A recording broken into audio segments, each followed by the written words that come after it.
Welcome, Perennial Pride listeners. Thanks for joining me on this episode. So, anyone who knows me and certainly has listened to this podcast for a little bit knows I'm a big fan of Stoicism, the philosophy.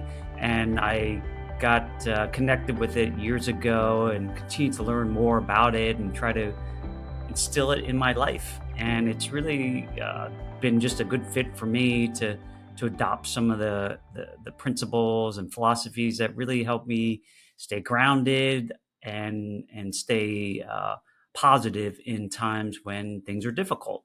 And one of the books that and authors I really have really been drawn to is The Ego is the Enemy by Ryan Holiday. And if you haven't read it, I would certainly get your hands on it. There's another one, Obstacle is the Way. And so I think these are really good books and really to help sort of you self-manage your life a little bit better and hopefully keep you sort of, like I said, grounded and moving forward. And one of the things in ego is the enemy, if you think about it just broadly, ego can be a very dangerous part of our lives if we allow it. And I know I experienced that through my lifetime. And one of the quotes, just outside of the Stoicism, that has stuck with me when I first heard it from Mark Twain is, "What gets us into trouble is not what we don't know, is what we know for sure that just ain't so."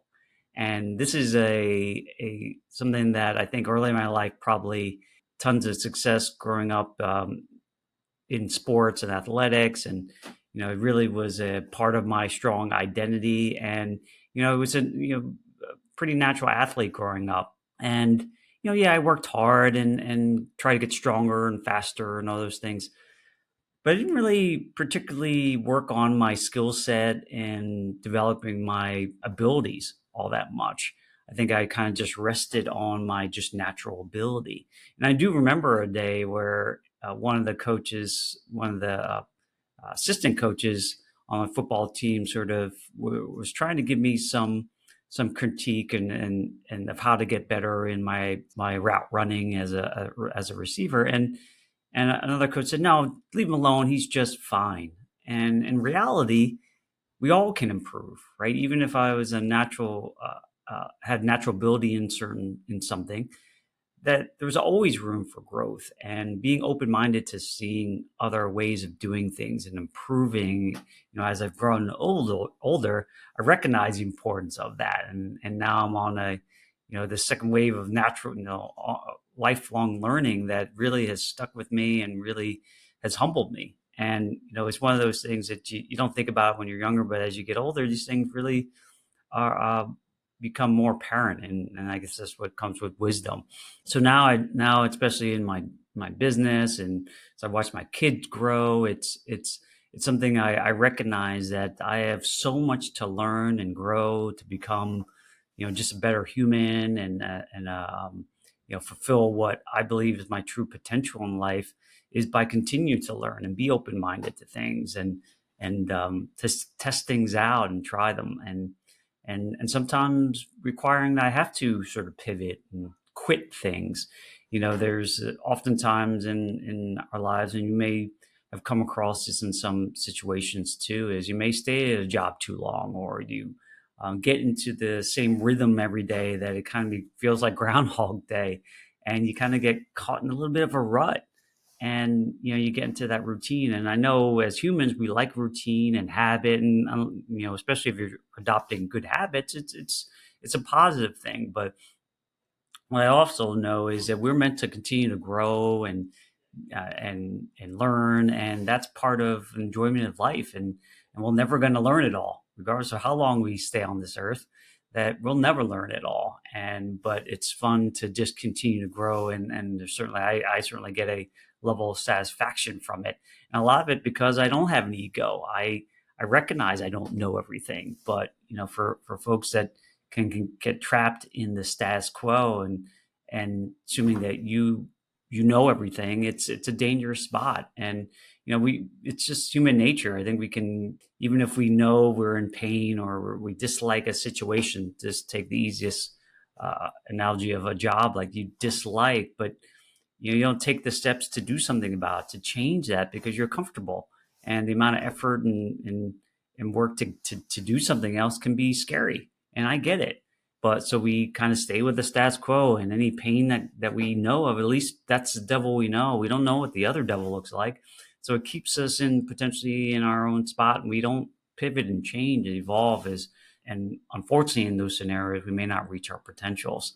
And so it's something to be mindful of. And one story I'll leave with this one is I read it in a book called Quit. It's about ants and how they operate, and it's a fascinating sort of tale and gives us some sort of life lessons. When ants are going searching for food, and when they find something, they leave scents to signal the other ants. And so they kind of, that's why you may see them walking in line together as they sort of follow the same trail. But you know what ends up happening is there's always ants around that don't follow the line because they're scouting out and looking for other opportunities, and because they know things will change or that food source will be washed away or gone or whatever. So they are always looking for opportunities for the next thing. And that's something I really thought was really powerful for us as individuals to also think about, right? That even if we are in a good spot where we are in life and business, our relationships, what are other opportunities out there that can improve what we have so that we can maybe pursue something else that is going to be more fruitful for us and make us become better or stronger or whatever you're trying to achieve. So as it relates to kind of our personal finances and even our lives in general, like, I kind of thought it'd be helpful to share kind of my thoughts on this, because to get out of our sort of own way and our own ego, you kind of have to be a little bit more vulnerable, I think, and be okay with going into uncomfortable situations. So I kind of boiled it down to what I call three C's in terms of kind of mastering and sort of getting out of our own way sometimes and our egos. It is one, to be curious, right? We live in a world where there's just so much information, and we have to be careful what we see, but we should be seeking it out. Just like the ants are looking for new opportunities, look for things, right? Be curious and open-minded to learning from others. And then you can make a judgment. We can fall very prey in the world we live in, instantaneous everything, that we want simpler. And there are certainly things in our lives that simple is better, right? We don't want to have to reinvent the wheel all the time. But for really the key areas of our lives, to stay open and curious. For as it relates to personal finances, we can fall prey to these sayings like, it's not timing the market, it's time in the market, and sort of keep us on our path to distract us. Debt is always bad, right? Which anyone knows better knows that that's not true. Buy term and invest the difference is the only way you should operate. And so there's a lot of things that we can cling on to because they sound cool or they're just easier to digest, and we don't really test them. We don't look into them. So what I would encourage you is stay curious, ask and research, talk to others. And, there's obviously tons of other resources, books, podcasts on virtually any topic available. But it requires a little bit of energy to stay curious and trust, but verify, right? There's certain things that are just too important to just leave to chance, but it does require a little bit of curiosity. The second C in this is to be courageous, and, certainly connected here, and to learn a new area and maybe become vulnerable and kind of leave your ego at the door to say, hey, I don't know this area, but I'm going to go ask questions. I'm going to kind of go in with a student mindset. It takes some courage sometimes to do that because you're admitting I don't know it, right? And I don't have this expertise. So it requires a little bit of just swallowing our pride a little bit and sort of asking. And then in the world, as I've grown older, I think more people want to help and share their wisdom. People like that. And you just got to ask and have some courage. You got to go know. I know this is cliche, but your network is your net worth, right? That's why building and going out and networking with like-minded people and learning about their worlds and see how you can potentially learn from each other or benefit from each other is important, regardless of whether you're looking for a job or just trying to find the next investment or whatever situation. Networking is so important because being surrounded by like-minded people who are also pushing us to become better is so key to life, right? Sometimes we need that little spark from someone else. We can get lazy, and I'm guilty of this too. You can get lazy, and sometimes you need some extra motivation. This is where we can help each other grow and sort of seek out and reach our goals better. So networking is so important. Conferences, this is another area, going to a conference can be a little scary, right? It's like you're going around with potentially all these people you don't know and just foreign territory, but it's a tremendous area to learn and grow, but taking steps to kind of just get out there and be okay with having kind of the learner mindset. And also when you're in the finance world, like wherever you're learning, and I would say you don't always have to take the biggest step. Take do one step, right? Invest in something small and learn from it, right? But it takes that one step. So maybe having that courage to take one step allows you to take the next two steps, right? And that just builds over time, just like compounding interest. But you got to take the first step and have the courage to be okay with some failure along the way. And it's going to help you grow and learn. So the last C here, to hopefully get the ego out of the way a little bit, is to still be cautious, right? Especially in a personal finance world. I've certainly personally have gotten burned in my lifetime on chasing shiny objects, the next best thing. And it could be anything from an investment to a job opportunity or whatever. Just go in with, again, the learner mindset and learn about them, right? Ensure you're going in and whoever you're dealing with, whether or investment, you learn about that before you leap and throw money at it or invest more time in it. Secondary part of that is really to ensure that your foundation, whether it's your job or if you're going to start a new business, like your finances are solid, right? From insurance to liquidity, right? Your foundation is solid before you take big leaps into anything, that you have a solid foundation that you can rely on, right? There are some that are going to say, yeah, just burn the boats and take the massive risk. And listen, that's just not my approach. I'd rather have the foundation built to fall back on. And maybe that's where you have multiple streams of income, so as you go down to new ventures, you're protected in some way so you can still, provide the basic needs for your family, right? So take some caution once you go down a different path, and then you'll allow you to learn it along the way. So that's just a recommended approach that I've taken for a lot of things in my life and found it very successful. That's certainly a very personal thing.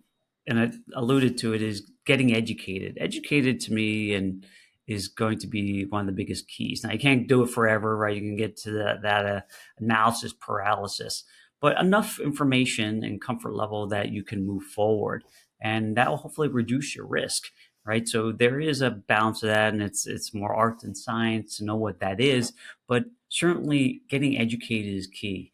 And knowing what you're doing and what you're getting into is going to reduce that risk and risk of loss. But as you grow into that, you're going to be able to make better decisions and make better decisions faster, as you build that momentum and knowledge base and skill and experience. So I hope this was helpful to kind of share that, hey, listen, we can sometimes be our worst enemies for progress, right? We have experiences and knowledge bases, and we can feel like we know a lot, and we probably do, but it takes a humble a person and a growth-minded person to realize that we don't know it all, and we'll never know it all, and that's why we continue to learn and sort of broaden our network to be around others who know other things, and will certainly increase our chance of reaching, goals that we probably never imagined were possible. So hopefully this was helpful and gives you some food for thought, and we'll see you on the next episode.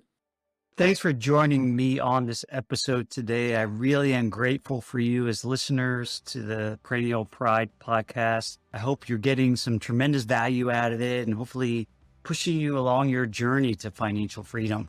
I put this podcast together really to help you get more educated around your finances so that you feel empowered to live the life that you really want. And if you like the content that you heard today or watched, then I would encourage you to go to my website, perennialpride.com. There's tons of other content there. And you can access my book, Wealth Beyond the Numbers. You can buy it there on my website. It's a aggregation of a lot of great tips and tools I've learned to not only build my wealth in my accounts, but build wealth in my life and abundance and joy, and something that has a lot of my experiences in the journey that I've been on personally.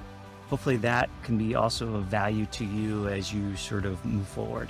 So thanks again for being a Perennial Pride listener, and we'll see you on the next episode.